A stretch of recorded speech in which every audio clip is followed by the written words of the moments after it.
पावो वैष्णवेभ्यो नमो नमः। हे कृष्णा करुणा सिंधु दीनबंधु जगतपते गोपेश गोपिका कांत राधा कांत नमोस्तुते। तप्त कांचन गौरांगी श्री राधे वृंदावनेश्वरी वृषभानुसुते देवी प्रणमामि हरे प्रिये। हरे कृष्णा कृष्णा कृष्णा हरे हरे हरे राम राम राम हरे हरे। जय Shri Krishna and Hare Krishna once again. Welcome everybody to another wonderful session of Kathamrit. कथा का अमृत का जब हम पान करते हैं, जब हम भगवत चर्चा करते हैं, जब हम भगवान के बारे में सोचते हैं और अपनी किसी भी इंद्रिय को भगवान की चर्चा में या भगवान की सेवा में लगाते हैं, उससे ज्यादा बढ़कर, उस क्षण से ज्यादा बढ़कर कोई और चीज इंपॉर्टेंट नहीं है। वो ही ध्येय है और वो ही गोल होना चाहिए, एम होना चाहिए लाइफ का। लेकिन मतलब मैं हमेशा ये कहती हूँ, जीवन चलते रहना चाहिए, जीवन में कुछ भी छोड़ने की जरूरत नहीं है, कोई भी काम को छोड़ने की जरूरत नहीं है, ना ही परिवार को छोड़कर हिमालय या ऋषिकेश या साधु सन्यासी बनने की जरूरत है। जरूरत किसको है? छोड़ने की जरूरत नहीं है, जोड़ने की जरूरत है। केवल कृष्ण को, कृष्ण के नाम को, कृष्ण के ध्यान को, कृष्ण को अपने जीवन में जोड़ने की ही जरूरत है, बस। That's all. हर एक ग्रंथ, हमारे सारे ग्रंथों का जो सार है, सब यही कहते हैं, ईश्वर परम कृष्ण, ईश्वर परम कृष्ण है, जो सबसे बड़े सुप्रीम लॉर्ड है, सबसे उच्चतम जो है वो परम कृष्ण है। सच्चितानंद विग्रह, सच्चित आनंद, इटर्नल ट्रूथ, हमेशा जो सदा, जो सच है, जो एकमात्र सत्य है और जो सबसे ज्यादा आनंद प्रद है। सच्चित आनंद, आनंद देने वाले जो हैं, और एकमात्र सच जो है वो कृष्ण है। ईश्वरः परम कृष्ण सच्चिदानंद विग्रह, अनादिर आदिर गोविंद, सर्व कारण कारणम। अनादिर, आदि काल से जिनका कोई अंत नहीं, ना आदि नहीं, आप ढूंढते रह जाओगे तो भी आपको कहीं पर उनकी शुरुआत नहीं मिलेगी कि कहाँ से उनकी शुरुआत हो रही है। वो भगवान नॉट लाइक कि हमारे यहाँ से शुरुआत होती है। मैं उस शुरुआत की बात नहीं कर रही, मैं इस शुरुआत की बात कर रही हूँ कि उनकी कथाओं की सीमा नहीं है, उनके प्रेम का अंत नहीं है, उनके लीलाओं की सीमा नहीं है। एंड देर इज नो आदि एट ऑल, कहीं पर भी कोई है ही नहीं। अनादिर आदिर गोविंद, सर्व कारण कारणम, सब चीज के कारण है, एकमात्र। कोई भी दुनिया में उनकी इच्छा के बगैर एक पत्ता मात्र भी नहीं हिल सकता। सब चीज के कारण जो है वो केवल कृष्ण ही है। आज हम जो बात करने जा रहे हैं, पिछली बार मैंने कहा था थोड़ा सा कि ये कार्तिक मास चल रहा है, और कार्तिक महीना जो है वो सबसे पावन महीना। बहुत हमने इसके बारे में कुछ कुछ पिछले कथा में हमने डिस्कशन किया। और कार्तिक महीने की जो देवी है वो ऊर्जेश्वरी देवी, यानी कि राधिका रानी, राधा रानी, उसकी जो मेन मुख्य जो है वो राधा रानी है। तो राधा रानी के बारे में हम थोड़ी सी मतलब चर्चा में करेंगे। We just talk about some छोटी छोटी जो इष्ट गोष्ठी होती है, जिससे थोड़ा अच्छा लगे और सुनने में आनंद आए, इस तरह की हम वार्ता कर रहे हैं आज। राधा रानी का जन्म हुआ था रावल में। जन्म की कथा हम किसी और दिन सुनेंगे, क्योंकि वो बहुत विस्तार की और अलग अलग उसकी 3-4 प्रकार की कथाएं हैं राधा रानी के जन्म की। लेकिन उसके बाद जब वो बड़ी हुई, तो वो बड़ी हुई, उनका मायका, उनका पीहर, उनका सब जो है घर, वो है बरसाना में। बरसाना एक छोटा सा गांव है, मथुरा से, वृंदावन से कुछ आई थिंक 20-30 किलोमीटर दूर होगा, या 40 किलोमीटर, आई थिंक 40 किलोमीटर है दूर मथुरा से, अराउंड 40 किलोमीटर्स फ्रॉम मथुरा। हाँ, उतना होगा करीब शायद। तो बरसाना एक छोटा सा गांव है, जहां पर राधा रानी के जो पिता थे उनका नाम था वृषभानु। वृषभानु और उनकी माता का नाम था कीर्तिदा।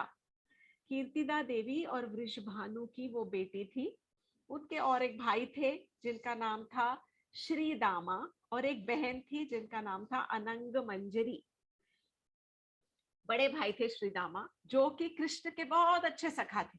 उनकी भी कई लीलाएं, हमेशा वो कृष्ण की पार्टी में रहा करते थे। ऐसा नहीं है जैसे आम भाई अपनी बहनों को बहुत परेशान करते हैं, वैसे ही वो भी अपनी बहन को बहुत परेशान करने के लिए कृष्ण की टीम में जाके हमेशा मिले रहते थे। क्योंकि कृष्ण भगवान जी की टीम तो हमेशा ही गोपियों को हमेशा छेड़ती रहती थी, हमेशा तंग करती रहती।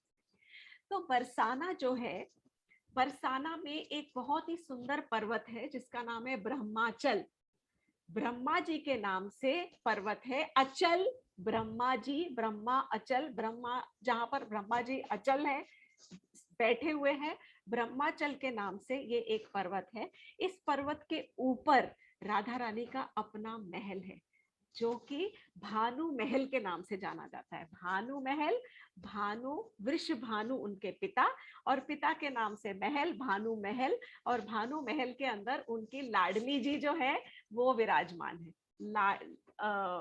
लाडली लाल लाल कृष्ण भगवान है, तो लाडली जी के साथ में कृष्ण भगवान जी वहां पर विराजमान है। बहुत ही सुंदर मंदिर है। कभी किसी को कोई मतलब अवसर मिले तो जरूर जाइएगा। ब्रह्मा जी ने 1,20,000 साल तपस्या की।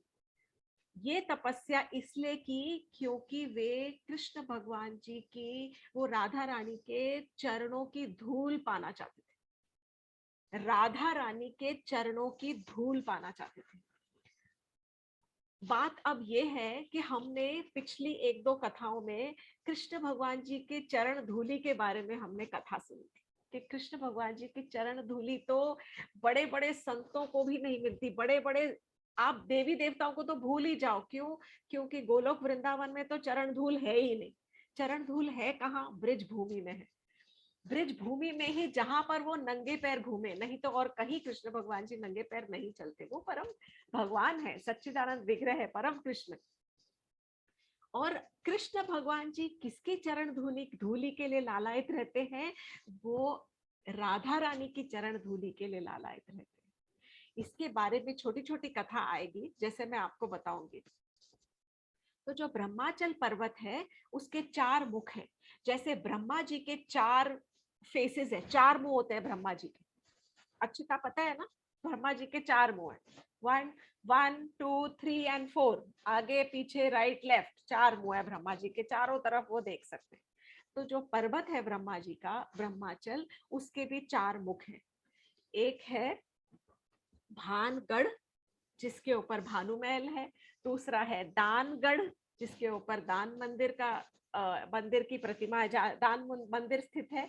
तीसरा है विलासगढ़, और चौथा है मानगढ़।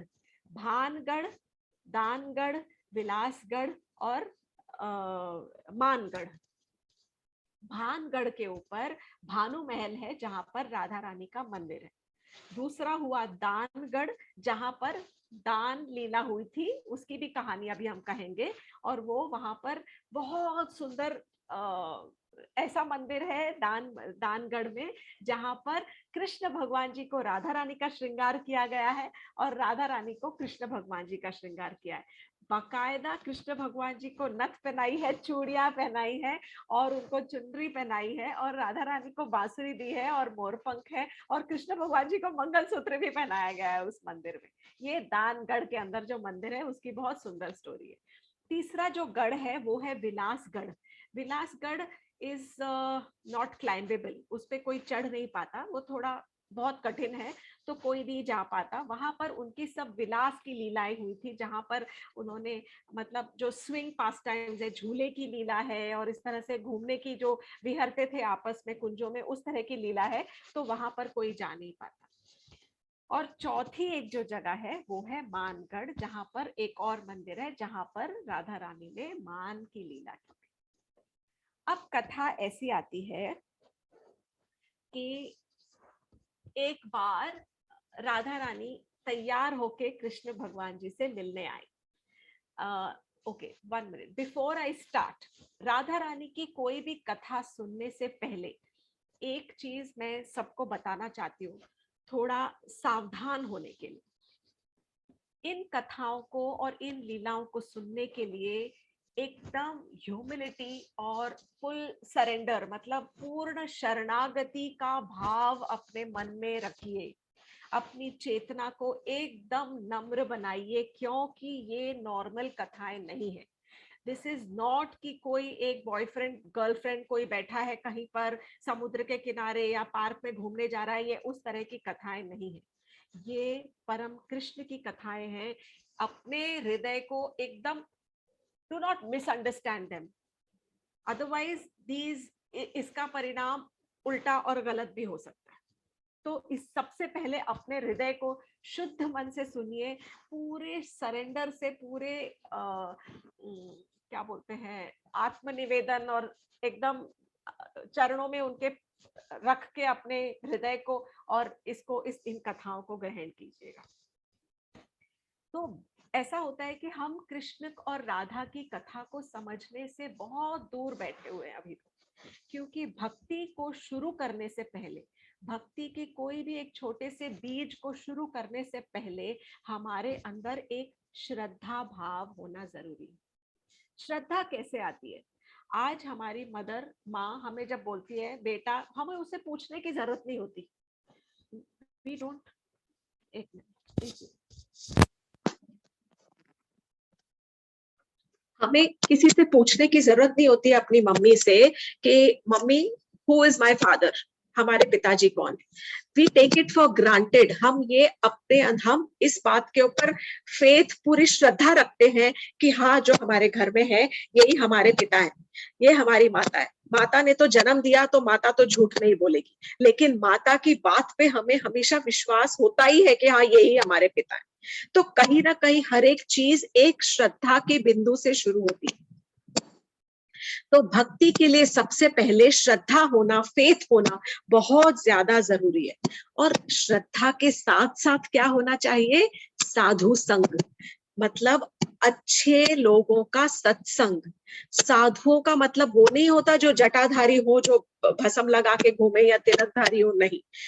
वेशभूषा से कोई साधु हो सकता है, लेकिन जो इंसान चेतना से साधु होता है, जो अपने आचरण से साधु होता है, वही साधु कहलाता है। तो वो साधु भेष में कोई गृहस्थ भी हो सकता है, कोई भी हो सकता है। साधु कौन है? जो हर समय अपनी इंद्रियों को कोशिश करके भगवान के चरणों में अर्पण करे और भगवान की भक्ति करने का प्रयत्न करे।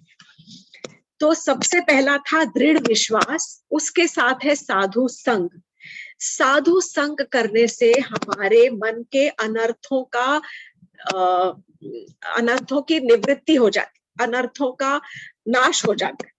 साधु संग करना इसलिए जरूरी है क्योंकि हमारे मन के जो विकार हैं वो नष्ट हो जाते हैं, हमें विकारों से मुक्ति मिल जाती है और हमें अनर्थों से निवृत्ति मिल जाती है। जब हमारे अनर्थों का नाश होता है, जब हमारे विकार मुक्त हो जाते हैं, विकारों से हमारी छुट्टी हो जाती है, no vices, no bad habits, तब हमारी शुद्धि होना शुरू होती है। जब हमारी शुद्धि होती है तो हमारी निष्ठा बढ़ती है।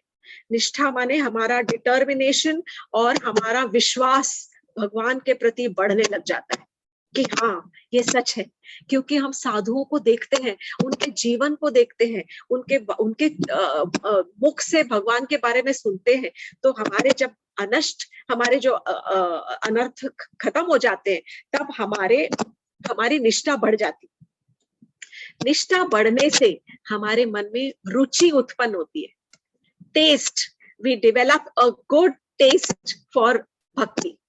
टेस्ट का मतलब क्या होता है? टेस्ट का मतलब ऐसा होता है, रोज रोज अगर कोई अक्षिता को या कोई मुझे उषा दीदी दिखाई पड़ रही है यहाँ पे, अगर सबको कोई अगर खिचड़ी खिलाए तो बोले अरे मन, खुलबे अंकल को रोज रोज कोई खिचड़ी दे तो बोले ये, अब खिचड़ी खा खा के मन भर गया। लेकिन अगर खिचड़ी के ऊपर कुछ और टेस्टी कोई दिए, चलो आज तो मालपुआ रबड़ी खाए, तो सब खिचड़ी साइड में हो जाती। That is test. रुचि जो है वो टेस्ट है। रुचि कैसे होती है? Higher taste. तो हमारी निष्ठा से हमारी रुचि बढ़ती है, रुचि से हमारी आसक्ति होती है भगवान के प्रति। आसक्ति माने अटैचमेंट हो जाता है भगवान जी से, और आसक्ति जब होती है किसी चीज से, तब उससे हमारा प्रेम बढ़ता है, हमारे अंदर भाव उत्पन्न होते हैं। जैसे कि छोटे छोटे बच्चे को अगर हम उसकी सेवा करते हैं, उसको नहलाते हैं धुलाते हैं, उससे अटैचमेंट हो जाता है, और अटैचमेंट से फिर हमारा प्रेम बढ़ता है, और हमारे मन में पहले भाव उमड़ते हैं, और उन भाव से हमारे मन में प्रेम उमड़ते हैं। So these are the steps to reach, ये जो these are the steps to reach भक्ति, एक लेवल की भक्ति को पहुंचने के लिए ये स्टेप्स है। So we'll go through it again. सबसे पहले होता है दृढ़ विश्वास, विश्वास के साथ में साधु संग, साधु का संग करने से हमारे अनर्थों की निवृत्ति होती है, विनाश होता है अनर्थों का जब विनाश होता है और हमारा हृदय जब शुद्ध होने लगता है, तो हमारी निष्ठा, हमारा जो फेथ है, डिटर्मिनेशन और विश्वास, वो बढ़ जाता है और स्ट्रांग हो जाता है। उसके बाद हमें आते हैं रुचि मिलती है, रुचि बढ़ती है हमारी, रुचि बढ़ने से हमें आसक्ति होती है, और आसक्ति से, अटैचमेंट से हमारे मन में भाव उमड़ते हैं, और भाव उमड़ने से हमारे मन में प्रेम जागृत हो जाता है। प्रेम जो है, प्रेम का अथाह सागर है, वो हमारे मन में उमड़ना चाहिए, तब जाके हमें भगवान की कृपा प्राप्त होती है। So it is a long, लंबा रास्ता है, लेकिन अगर हमें पता है कि मुझे बॉम्बे से दिल्ली जाना है, तो मुझे पता होना चाहिए कि मुझे किस टाइम पर स्टेशन पहुंचना चाहिए, किस टाइम पर एयरपोर्ट पहुंचना चाहिए, क्योंकि ट्रेन से आजकल कम लोग सफर करते हैं, पर किस टाइम पे हमें एयरपोर्ट पहुंचना चाहिए, पहले से टिकट बुक होने चाहिए। तो उसके लिए हमारी चेतना पहले से ही शुरू हो जाती है। Our preparation for the journey starts days before.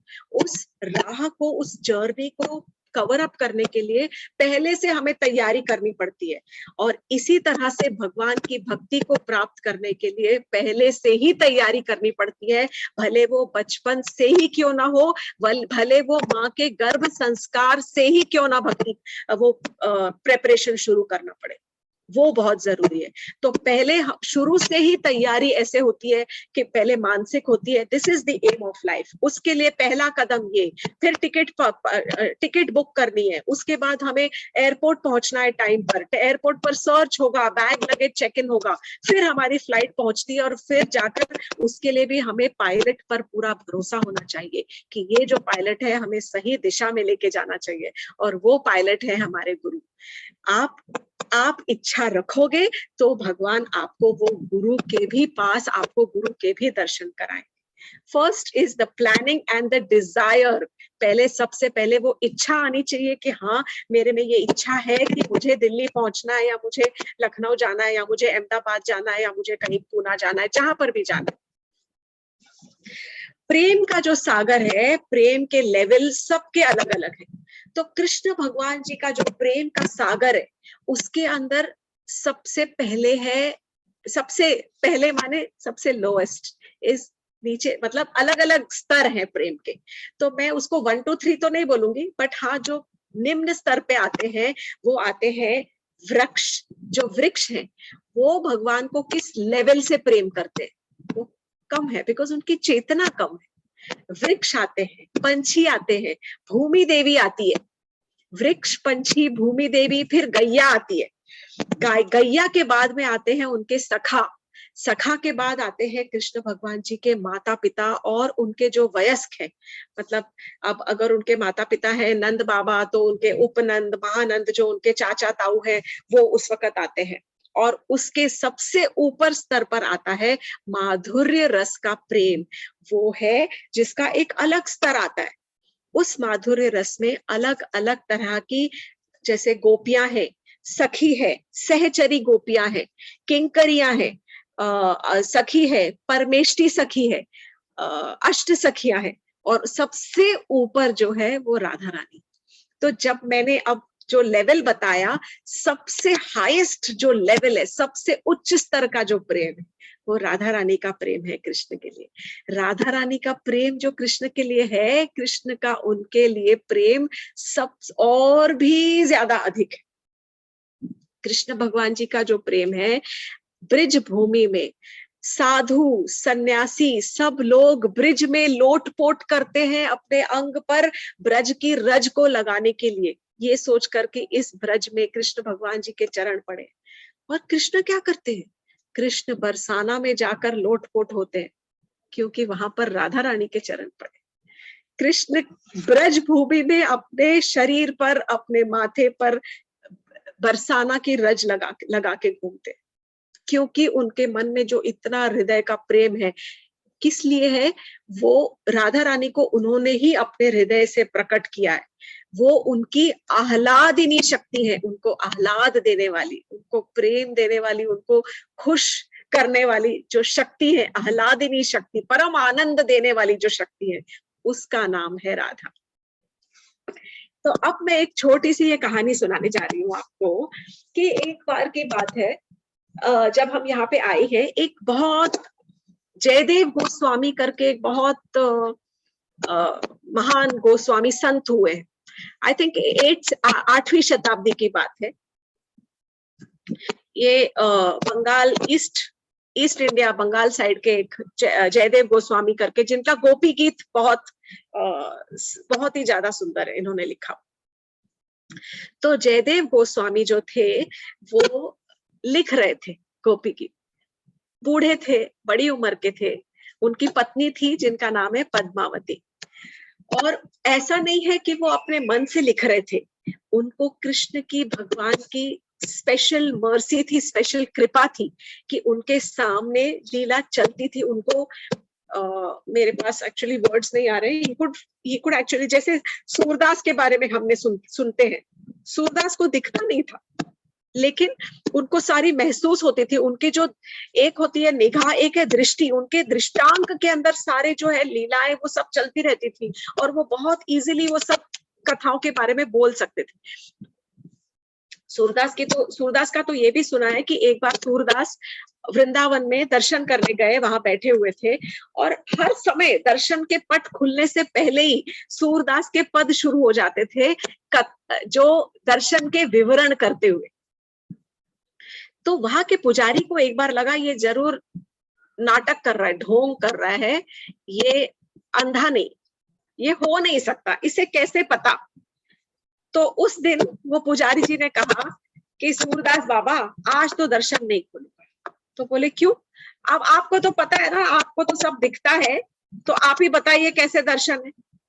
अंदर उसने क्या किया, उसने भगवान के सारे, पुजारी ने भगवान के सारे वस्त्र निकाल दिए, कुछ भी वस्त्र नहीं रखे, सिर्फ जेवरों का अलंकार किया, मोती जी, हीरे जवाहरात, सारे जेवर से शरीर को, भगवान जी के अंग अंग को एकदम पूरा ढक दिया, एक भी वस्त्र नहीं रखा भगवान जी के शरीर पर।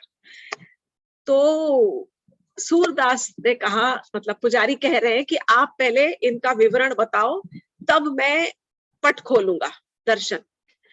तो सूरदास बोले क्यों मजाक कर रहे हो, मत करो ऐसा।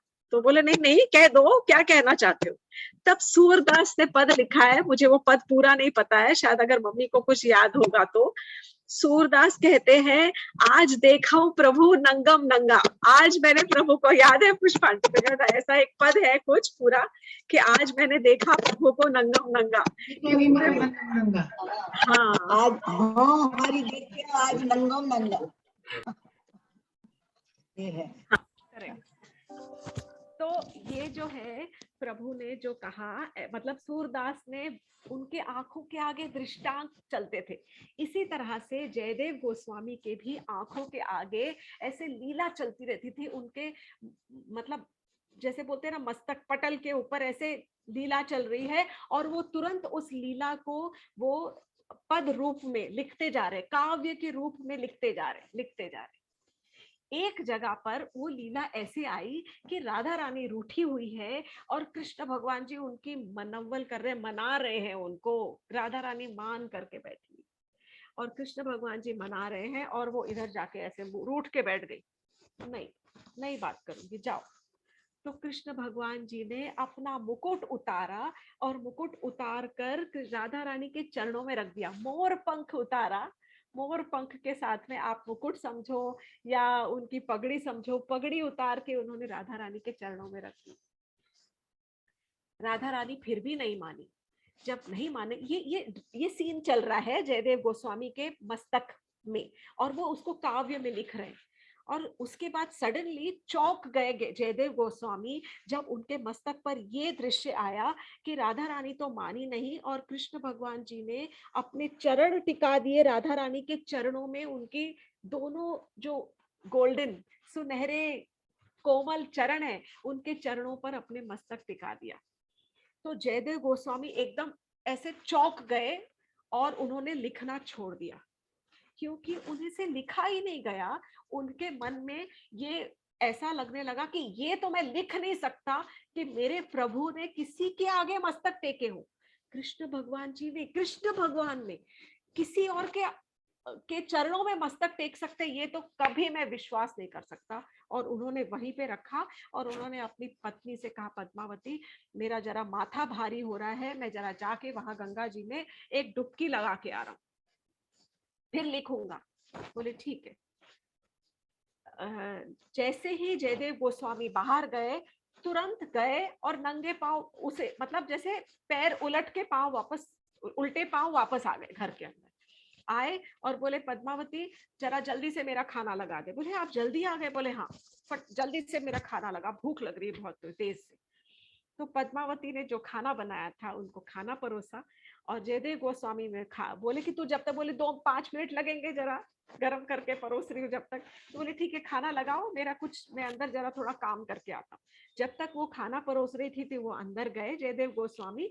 तुरंत वो जो इनकम्प्लीट वर्स थी, जो काव्य वो अधूरा छोड़ के गए थे गंगा जी में डुबकी लगाने के साथ, जैसे ही वो गए थे वो आए और तुरंत उन्होंने उसको कंप्लीट कर दिया, उस पद को, उस काव्य को कंप्लीट किया।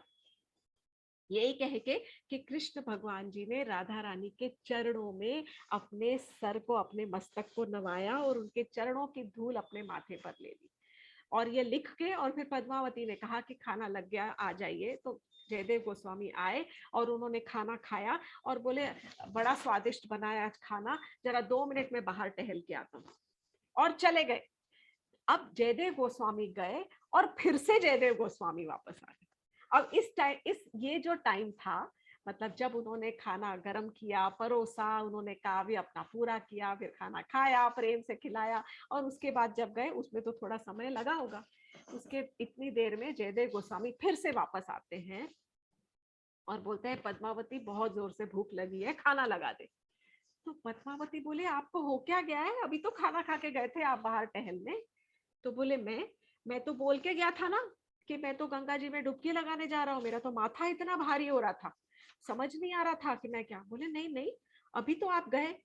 तो जब आपस में वार्ता हुई और डिस्कशन हुआ तो दोनों इसी निष्कर्ष पर पहुंचे कि जयदेव गोस्वामी तो थे ही नहीं। जयदेव गोस्वामी बोले, अरे पद्मावती तेरे तो भाग खुल गए, तुझे स्वयं कृष्ण ने आके दर्शन दिए हैं और स्वयं कृष्ण ने आकर और उन्होंने तेरे हाथ का खाना खाया है, तेरे हाथ का भोजन खाया है, तू तो बहुत भाग्यशाली है। और तब बोली वो तो अंदर भी गए थे आपका कुछ काम करने। तब उन्होंने जाकर देखा तो जयदेव गोस्वामी देखते क्या है कि जो अधूरा पद है वो कृष्ण ने स्वयं, वहां पर कलम जो है मोर पंख वाली वो ऐसी ही पड़ी हुई है, और वो उन्होंने कलम, जो अधूरा काव्य था वो स्वयं कृष्ण ने पूरा किया। क्यों? क्योंकि वो जयदेव गोस्वामी को मन में ये विश्वास दिलाना चाहते थे कि जो तुम देख रहे हो वो सत्य है, वो कोई भ्रम नहीं। यही सत्य है कि जिसके चरणों पर दुनिया सिर नवाती है वो कृष्ण राधा रानी के चरणों में सिर नवा सकता है, वो ही राधा रानी के चरणों की धूल अपने माथे पर लेता है। तो एक बार की बात है, अब सुनिए, ये जो है ये मान लीला की कथा मैं सुनाने जा रही हूँ। एक बार राधा रानी जो थी वो तैयार होके, बहुत अच्छे से तैयार होके आई और कृष्ण भगवान जी के साथ बैठ गई। बरसाना में 4 चीजें प्रमुख हैं।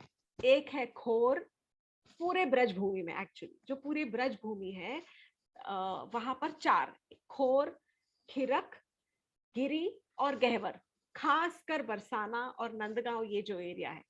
खोर माने नैरो, बहुत खोर जो जगह होती है, गलियां बहुत छोटी छोटी छोटी छोटी, कुंद, खोर का मतलब वो है कि कुंद गलियां। दूसरा है खिरक, खिरक माने पानी के कुंड, बहुत सारे पानी के कुंड है। तीसरा है गिरी, गिरी माने पर्वत पहाड़, छोटे बड़े तरह तरह के गिरिया, गिरी है वहां पर। और चौथा है गहवर, गहवर माने कुंज, अलग अलग जहां पर गहन उनकी वार्ता हो सकती है, उस तरह के लताओं पताओं से भरे हुए कुंज। तो एक ऐसे ही कुंज में, गहवर वन में एक बार राधा रानी ऐसे तैयार होके बैठी और कृष्ण भगवान जी आए। तो राधा रानी कहने लगी कि राधा, कृष्ण बोले, अरे आज तो आप इतनी सुंदर लग रही है, बहुत सुंदर लग रही है। तो राधा रानी कहती है, अच्छा मैं सुंदर लग रही हूँ? बोले हाँ, अगर मैं सुंदर लग रही हूँ तो मेरी प्रशंसा कीजिए। अरे अब तो ये फंस गए कृष्ण भगवान जी फंस गए। तो बोले, अच्छा प्रशंसा करूं, पर मैं तो हमेशा ही प्रशंसा करता हूँ। नहीं नहीं, आपने कहा कि मैं बहुत सुंदर लग रही हूँ, तो बताइए मैं किसके जैसी सुंदर लग रही हूँ, मेरी सुंदरता के बारे में मुझे कुछ बताइए। तो कृष्ण भगवान जी कहते हैं कि सोचने लगे इधर उधर। अब क्या होता है, जब कुछ नहीं समझ आता तो चारों तरफ, अब ये लीला चल रही है, लीला है प्रभु की। कृष्ण, ऐसा तो है नहीं कि कृष्ण को कुछ समझ में नहीं आता, पर एक पूरी बड़ी सी लीला बनाने वाले हैं। आप सोचिए, आप सुनिए। तो कृष्ण भगवान जी इधर उधर सब तरफ देखने लगे और उनको सडनली दिखाई पड़ा चांद। तो बोले, अरे तुम्हारी सुंदरता तो चांद के जैसी है, तुम तो चांद की तरह सुंदर हो। It's very normal. हर एक चीज जो है, everything is compare to the moon. हमारे लिए ऐसा लगता है सबसे सुंदर दुनिया में जो है वो चंद्रमा है, वो सबसे बढ़िया प्रेम का प्रतीक। तुम तो हो चांद की तरह सुंदर हो। तो राधा रानी तो ऐसी तिल मिलाई, ऐसी गुस्सा हो गई कि पूछो ही मत, बहुत बहुत ज्यादा गुस्सा हो गई। तो बोलने लगी, मुझे बात नहीं करनी है तुमसे, बिल्कुल बात नहीं करूंगी, आप चले जाओ यहाँ से। बोले, अरे लेकिन हुआ क्या?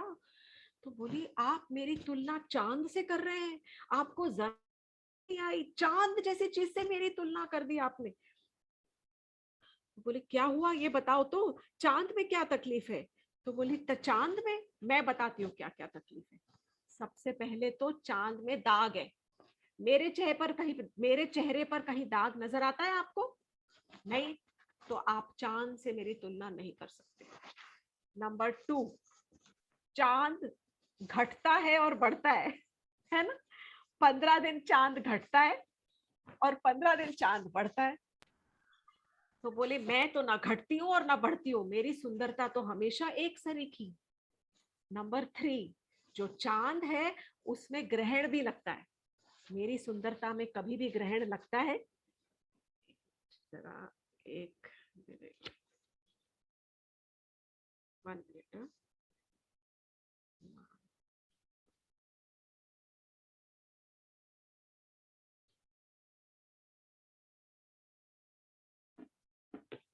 मेरी सुंदरता में कभी भी कहीं भी ग्रहण लगता है?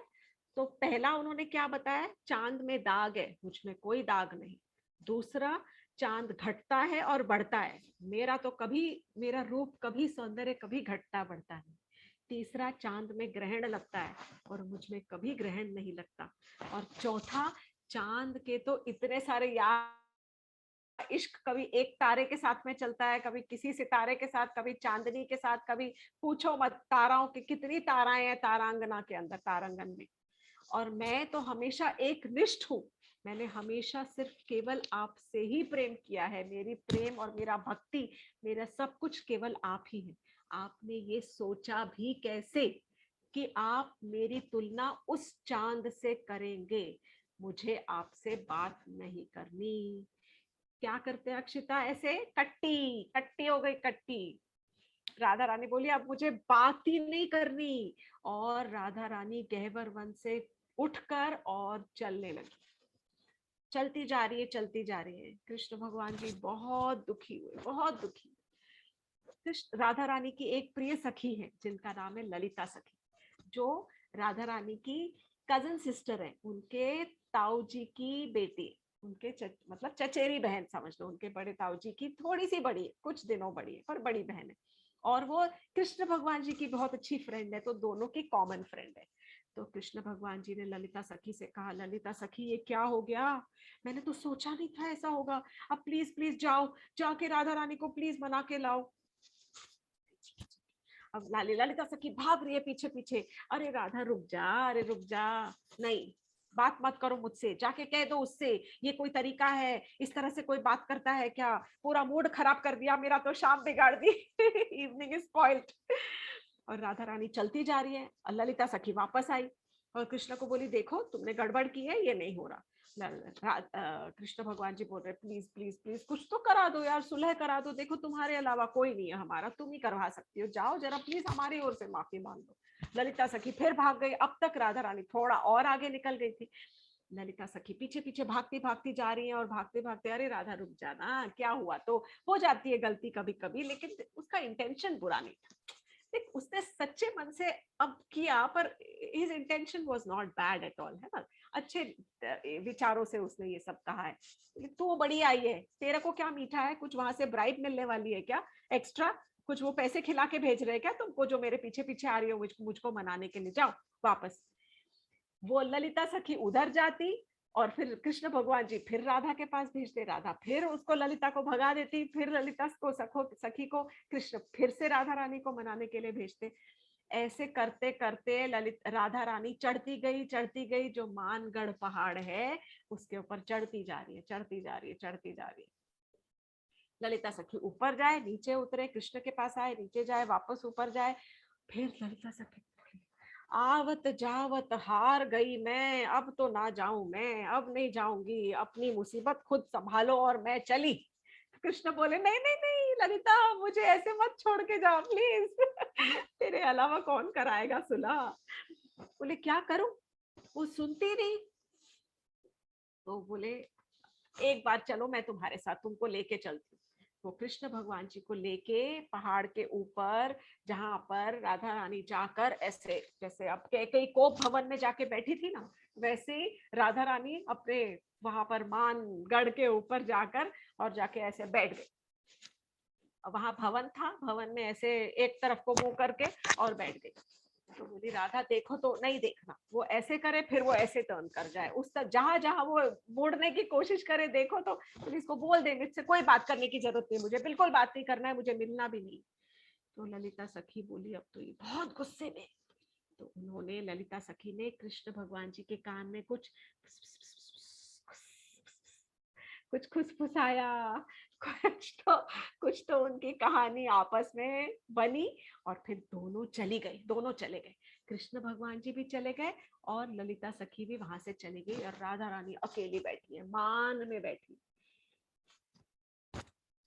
तो जब ऐसा हुआ, अब यहाँ गए, थोड़ी देर बाद बैठी रही, अब इधर ललिता सखी वापस आ गई, कृष्ण चले गए, ललिता सखी वापस आ गई, बोले ठीक है, तुझे गुस्सा होना है हो, जो तुझे करना है कर, मुझे भी मन नहीं हो रहा तुझसे बात करने का।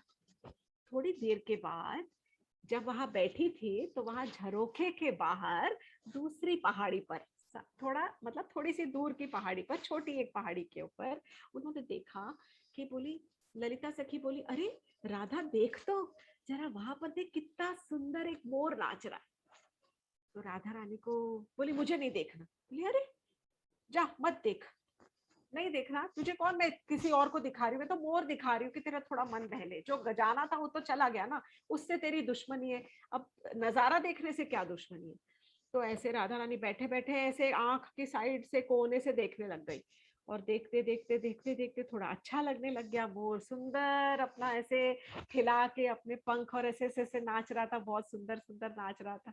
नाचते नाचते थोड़ी थोड़ी हल्की हल्की बूंदे गिरने लग गई, एकदम हल्की हल्की बारिश की बूंदे गिरने लग गई। जब थोड़ी थोड़ी बूंदे गिरने लग गई, तो और थोड़े से मोर आ गए वहां पर, जंगल में से और मोर नाचने लग गए, इतने सुंदर मोरों का नाच था, राधा रानी बिकेम एंग्रॉस्ड, वो ऐसे एकदम ध्यान से देखने लगे, अरे वाह, तो बड़ा मजा आ रहा है, मूड अच्छा हो गया उनका। देखने लग गई, देखने लग गई। खूब सारे, ढेर सारे मोर वहां नाचने लग गए। जब मन किया उनका तो बोली, अरे ललिता बड़ा मजा आ रहा है, बाहर चल के देखते हैं। और जब बाहर गई तो देखा बहुत सुंदर लग रहा था। तुरंत उनके मन में उठा ऐसे अंदर से कि वो खुद जाके मोरनी का रूप धर के और वहां मोरों के साथ में और दूसरी जो मोरनियां थी उनके साथ में वो नृत्य करने लग गई।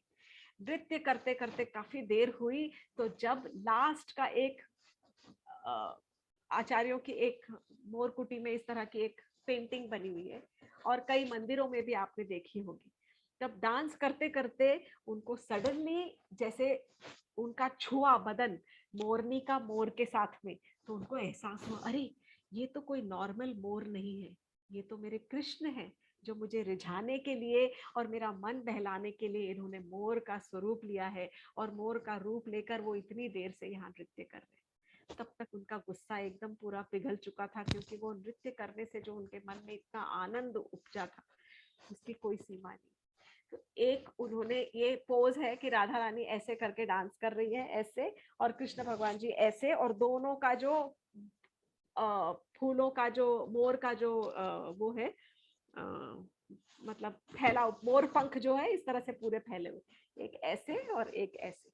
इसका जो दृश्य है ये एक पेंटिंग के रूप में मोरकुटी पर है, जो मानगढ़ जहां पर मान लीला हुई थी वहां से थोड़ा नीचे उतरेंगे तो वहां पर ये मोर कुटी है जहां पर मोर लीला हुई थी, और कई बार यहाँ पर राधा कृष्ण ने मोर की लीला का आनंद लिया है। तो ये जो मान लीला है, यहाँ पर मानगढ़ में राधा मान बिहारी जी का मंदिर है, जहां पर कृष्ण भगवान जी ने राधा रानी जो मान में बैठी हुई थी उनका मन जीता था। राधा मान बिहारी जी, बहुत सुंदर दर्शन है। और ये जो मंदिर है, यहाँ की मूर्तियां एक बार चोरी होकर बांग्लादेश पहुंच गई थी, एक और अलग स्टोरी है। कोई वहां पर पुजारी आया था बांग्लादेश से। आजकल बांग्लादेश में हम देख रहे हैं बहुत उपद्रव फैला हुआ है हिंदुओं के अगेंस्ट में। तो वहां पर कृष्ण भगवान, वहां पे मूर्तियां पहुंची थी, वहां पर सेवा हुई थी, वहां पे दर्शनार्थी आए थे खूब, और फिर राधा महान बिहारी जी वापस फिर से पुनः बरसाना पहुंच गए। ये जो इतनी सुंदर लीला है, इस तरह की राधा रानी की बहुत अच्छी अच्छी लीला है, बहुत सुंदर राधा और कृष्ण की लीलाएं हैं। एक बार एक और छोटी सी कथा मैं सुनाऊंगी।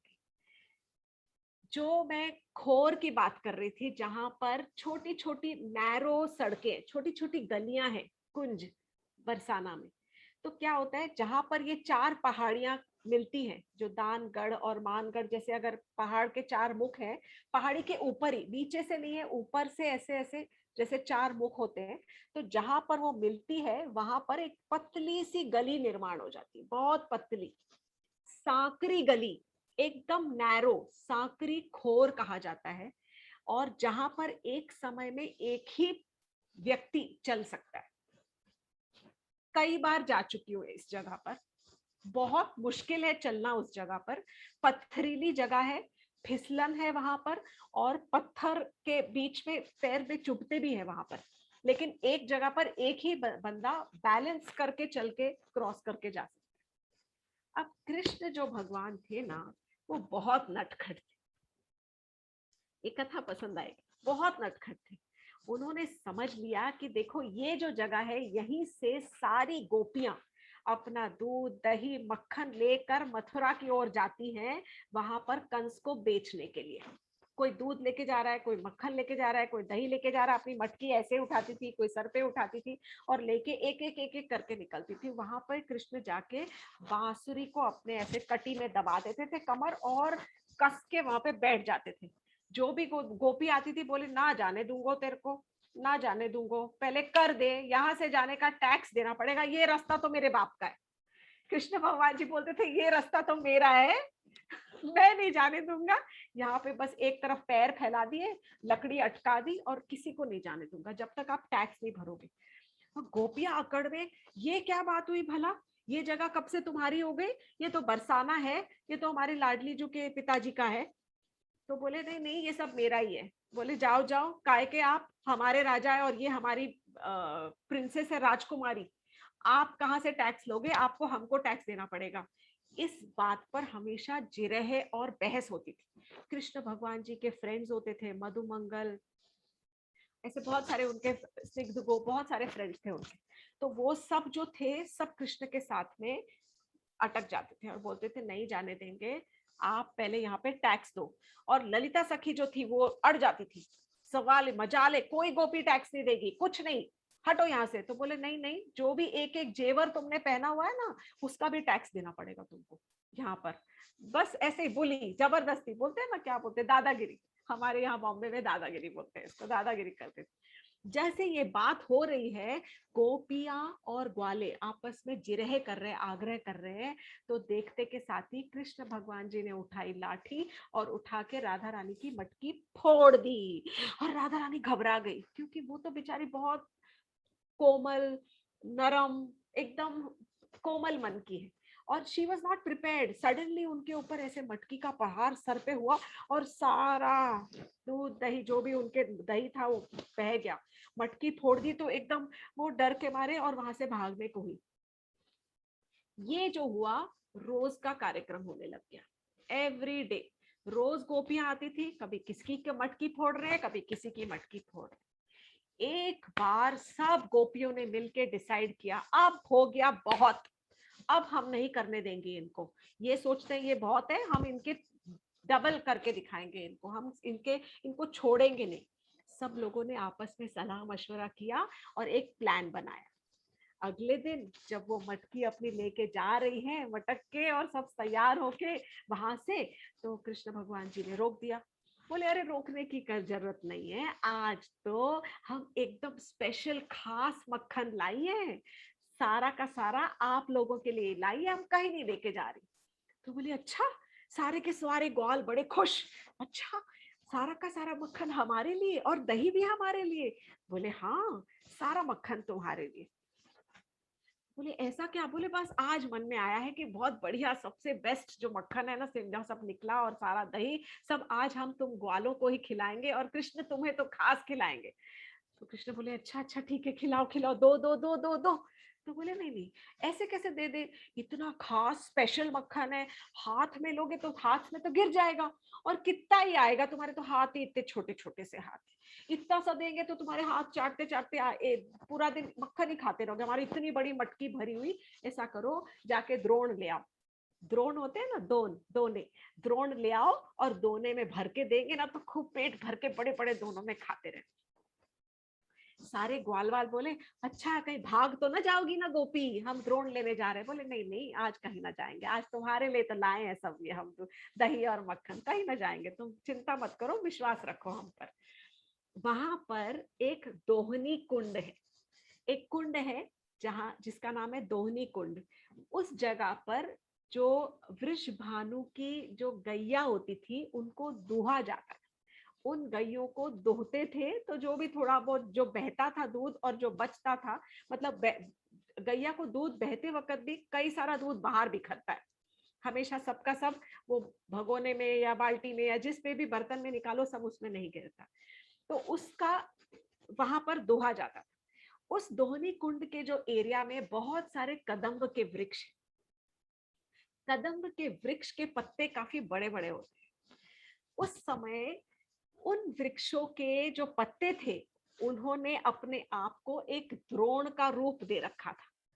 ये कई बार ऐसे होता था, उन्हें लगता था पत्तों को, जैसे मैंने पहले कहा है कि ब्रज भूमि में हर एक चीज में चेतना है, वृक्षों में चेतना है, पंछियों में चेतना है, रज में चेतना है, फूलों में चेतना है। तो उन पत्तों में जो चेतना थी, तो पत्तों ने सोचा हर रोज हमारे लाडले लाल को, कृष्ण भगवान जी को द्रोणों की जरूरत पड़ती है, कभी दूध पीने के लिए, कभी दही खाने के लिए, तो हमें पत्तों की जगह अपने आप को द्रोण का ही रूप दे देना चाहिए। तो वो पत्ते उधर द्रोण के रूप में पेड़ों से लटकते थे, कदम्ब के पत्ते। तो सारे ग्वाल बाल गए और भागते हुए उधर गए, और पीछे पीछे गोपियां जा रही है। बोले चलो ठीक है, अब नहीं तुम जा रहे हो, हम भी वहीं चलते।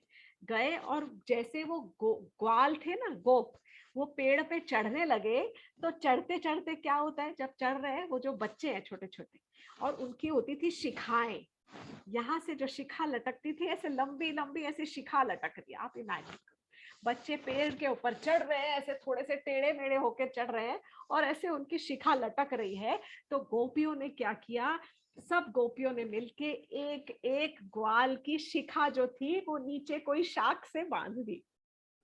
आप समझ गए? तो अंडरस्टूड? बच्चे चढ़ रहे हैं ऊपर, टेढ़े मेढ़े होके चढ़ना पड़ता है पेड़ के ऊपर, तो जब शिखा लटकती है तो शिखा को शाखाओं से पेड़ की और बांध दिया।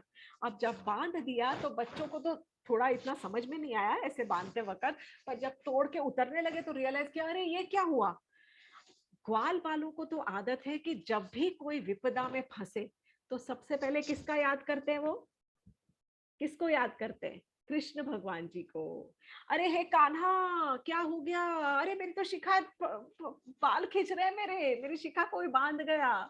और बलराम जी को याद कर रहे हैं, अरे दाऊ भैया कहाँ हो आप, जरा आके छुड़ाइए ना, हमारी शिखा कोई बांध गया।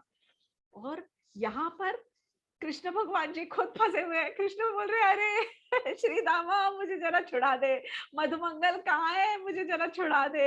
और सारी गोपियां बैठ के तालियां पीट रही हैं। अरे वाह क्या मजा आ गया, आज तो सबको पेड़ से बांध दिया, सबकी शिखाओं को पेड़ से बांध दिया। सब लटक रहे, क्योंकि अगर डाल छोड़ेंगे तो बाल खींचेंगे, न डाल छोड़ सकते और ना ही नीचे उतर सकते। वेरी बैडली, बहुत बुरी तरह से फंस गए। उसके बाद राधा रानी आई, बोली बस हो गया, बहुत दया आ रही है, ऐसे मत करो। ललिता सखी बोली बड़ी आई दया करने वाली, जब रोज रोज मटकियां फोड़ देता है तब नहीं आती दया। बोले नहीं नहीं, लेकिन अब सबको दर्द हो रहा है, देख कान्हा को कितना दर्द हो रहा है, बेचारे के बाल खींच रहे होंगे, उतार दे। सब हाथ जोड़ के अरे छोड़ दे ललिता सखी, सखी छोड़ दो छोड़ दो छोड़ दो, गोपी ना मांगेंगे, कभी दूध दही ना मांगेंगे, कभी ना मटकी फोड़ेंगे, छुड़वा दो, घर जाने दो, कुछ नहीं चाहिए कुछ नहीं चाहिए। तो ललिता सखी ने ठीक है कहा, एक शर्त पे छोड़ेंगे सबको, एक शर्त पे छोड़ेंगे कि कल आप सब जितने गोप है, जितने ग्वाले हैं, सबके सब गोपी रूप धर के आओगे, सब लहंगा चोली पहन के आना, दुपट्टा ओढ़ के आना, और अपने अपने घर से मटकी लेके आना। खाली मटकी ना लाना, अपने अपने घर से अपनी छाछ दही दही और मक्खन लेके आना, और हम खाएंगे कल तुम्हारे घर का दही और मक्खन। अरे जैसे बोलोगे वैसे करेंगे, अभी तो छोड़ दो। सबकी शिखाओं को छोड़ा गया, सारे ग्वाले उतरे नीचे और उन्होंने माफी मांगी। बोले अब जाओ, पर कल याद से इसी जगह पर साकरी खोर पे आना, उसी जगह पे। तो अगले दिन ट्रू टू हिज वर्ड, इतना इतना झूठ नहीं बोलते थे, इतना चीटिंग नहीं होती थी। तो कृष्ण भगवान जी को भी क्योंकि मजा आता था ना इन सब लीलाओं में, तो अगले दिन कृष्ण भगवान जी और सारे जितने ग्वाल थे, जितने गोप थे, सारे के सारे ग्वाल बाल सब गोपी रूप धर कर आए। बहुत सुंदर, मतलब जिस हिसाब से बन पड़ा। छोटे छोटे बच्चे चुनरी वगैरह डाल के अपने सिर पे और अपने घर से मटकी लेके आ रहे, और सब उन्होंने गोपियों को वो वहां पर दूध और दही खिलाया। तो ये जो लीला है ये भी दान मंदिर में है, जहाँ पे मैंने आपसे कहा सबसे पहले भानुगढ़, जहाँ पे लाडली जी का महल है, फिर है दान मंदिर जहाँ पर कृष्ण भगवान जी गोपी के रूप में है, मंगलसूत्र पहना हुआ है, चेन पहनाई हुई है, उनको नथ पहनाई हुई है, चुन्नी उड़ाई हुई है, उनको बिल्कुल प्रॉपर गोपी बनाया हुआ है। और यहाँ पर राधा रानी जो है उन्होंने कृष्ण की बांसुरी अपने साथ ले रखी है और उन्होंने मोर पंख लगाया। ये जो है दान लीला में, वहां पर एक बहुत सुंदर बड़ा सा झूला भी लगा हुआ है, जहाँ पर उनकी झूला की लीला भी हुई थी कृष्ण राधा कृष्ण की। और so we have heard too, एक हमने मान लीला सुनी और एक दान लीला सुनी। दानगढ़ की और एक लीला है, वो हम फिर कभी सुनेंगे, because I think we spend too much time दान लीला की। बहुत बहुत do we have time 5-7 minutes more? एक कथा 4 और, or 3 minutes more. how much? कितना? सुना दीजिए एक और, अच्छा एक और करूं या बस करूं? सुना दीजिए। अच्छा अच्छा ठीक है, एक छोटी सी कहानी सुना देती हूँ। तो दान लीला की ही एक और कहानी सुनाती हूँ। एक बार वही दानगढ़ पर कृष्ण भगवान जी अपने दोस्तों के साथ खेल रहे थे। जब खेल रहे थे सारे ग्वाले भी थे और सब सखियां भी थी, राधा रानी भी थी, सब सखियां सब खेल रहे थे वहां पे, एक दूसरे को झूला झुला रहे थे, कभी कोई ललिता सखी को झूला झुला रहा है, सब एक दूसरे अलग अलग कॉम्बिनेशंस में झूला झुला रहे थे। इतने में एक ब्राह्मण वहां पर आए और रोने लग गए। तो सब सोचने लगे कृष्ण भगवान जी के पास ही आकर ब्राह्मण देव रो क्यों रहे। बोले कान्हा बस समझ नहीं आया किससे बोलूं, तुझसे कह रहा हूँ मदद कर दे, बहुत बड़ी तकलीफ है, बहुत विपदा है। बोले क्या हुआ बाबा। तो बोले कान्हा ऐसा है कि मेरे घर में तीन तीन मेरी बेटियां हैं, तीन बेटियां हैं, और बिल्कुल पैसा नहीं है किसी को भी ब्याह करने का, तीनों ब्याह लायक हैं और मुझे उनका ब्याह रचाना है, मेरे पास बिल्कुल पैसे नहीं है, कहीं से तो कुछ बात करके अपने पिताजी से किसी से भी बात करके जरा प्लीज पैसों का इंतजाम थोड़ा करवा दो, कुछ मदद कर दो। कृष्ण भगवान जी सोचने लगे क्या करूं क्या करूं। तो बोले देखो भाई ऐसा है कि मैं तुम्हें जो सबसे मेरी सबसे जो ट्रेजर्ड चीज है, जो सबसे प्रिय वस्तु जो है, वस्तु बोले सबसे प्रिय जो है मुझे, मैं वो तुम्हें दे सकता हूँ। तो बोले क्या है, मेरे पास तो एक ही धन है। कृष्ण भगवान जी बोले मेरे पास केवल एक ही धन है और वो है राधा, ये लो, ये राधा को तुम ले जाओ। ओ ब्राह्मण देवता जो फूट फूट के रोने लग गए। सबसे पहले तो ब्राह्मण देवता फूट फूट के रोए, ये क्या कर रहे हो, तीन बेटियां कम थी जो एक और दे दी, इसको भी तो ब्याह कराना पड़ेगा, कहाँ से लाऊंगा धन। ये मुसीबत कर दी मेरे लाला, ये क्या कर दिया कान्हा तूने। और दूसरी तरफ सारे ग्वाल बाल और सारी सखियां इतनी रुष्ट हो गई, इतनी गुस्सा। आपने समझा क्या है अपने आप को, आप होते कौन हो जो राधा रानी को किसी और को दान कर रहे हो। उन्होंने राधा को दान कर दिया, राधा कोई वस्तु है दान करने वाली, आप कौन होते हो। बहुत बहुत गुस्सा हो गई। कृष्ण भगवान जी बोले देखो अब गलती तो हो गई मुझसे, ये लीला हो रही है। कृष्ण भगवान जी बोले अब गलती तो मुझसे हो गई, हाँ मुझे कोई हक नहीं बनता था राधा को देने के लिए, पर अब मेरे पास तो मेरा तो एक ही परम प्राण धन है मेरी राधा, और मैंने अपने प्राण धन से ज्यादा मैं और दे क्या सकता था, मेरे पास तो कुछ है नहीं, गलती तो हो गई, अब क्या करें। ऐसा करो तुम्हारे पास सारे, जब जिसके पास जो भी जेवर है, ग्वाल बाल भी सारे जेवरों से अलंकृत होते थे, सखियां भी अलंकृत होती थी, तुम्हारे पास सबके पास जितना जेवर है, जितने अलंकार है, सब एक तराजू में रखो, एक तरफ तुला पर राधा बैठेंगी, एक तरफ तुला में आप अपने जेवर डालो, जितना उनका वजन है उस बराबर का जेवर इस ब्राह्मण को दे दो और राधा को वापस ले लो, गलती मुझसे हुई है मैं मान रहा हूँ। बोले हाँ चलो ठीक है, गलती हुई है, बच्चे खेल रहे हैं आपस में, सब ने अपने अपने उतार उतार के सब देना शुरू कर दिया। बिकॉज उस टाइम पे गोपी भी अपने कानों में, ग्वाले भी अपने कुंडल पहनते थे, हाथों में पहनते थे, कमर में पायल, सब तरह के अलंकार पहनते थे, सब जेवर पहने जाते थे। वो रखते जा रहे सब पूरे अलंकार सबके तराजू में रख दिए, लेकिन वो तराजू तो जरा भी नहीं हिला, खूब अंबार लग गया सब जेवरों का। तब राधा बैठी हुई थी, राधा रानी ने अपने नाक की एक छोटी सी कील निकाली और अपनी छोटी वो नथनी को और तराजू के दूसरी तरफ रख दिया। जैसे ही रखा तराजू का पलड़ा बराबर भारी हो गया और वो सारा का सारा धन जो था, वो पूरे का पूरा धन, जो जेवर थे सारे के सारे जेवर, वो उन्होंने ब्राह्मण को दे दिए और ब्राह्मण बहुत खुश होकर वहां से चला गया। ये थी दान लीला। यहाँ पर उन्होंने एक बार राधा का दान किया और फिर राधा को वापस लिया जेवर, उन्होंने लीला किए। इसलिए भी ये जो दानगढ़ है यहाँ पर दान मंदिर कहा जाता है। सो बहुत तरह तरह की इतनी सुंदर सुंदर लीलाएं हैं कृष्ण की, राधा की, कि मैं तो अभी एक्चुअली राधा और कंस की भी लीला सुनाना चाहती थी, but it is we are running short of time. Radha और कंस कब मिले किसी को पता नहीं है, ओह माय गॉड। चलो नेक्स्ट टाइम सुनेंगे। तो आज तक के लिए इतना, थोड़ा सा क्या बोलते हैं, जैसे हिंदी सीरियल होता है ना टीवी में चलता है, कि अब देखेंगे अगले एपिसोड में राधा कंस से कब मिली और कंस ने क्या किया और राधा ने क्या किया कंस का। So that Some is suspense, huh? some suspense for the next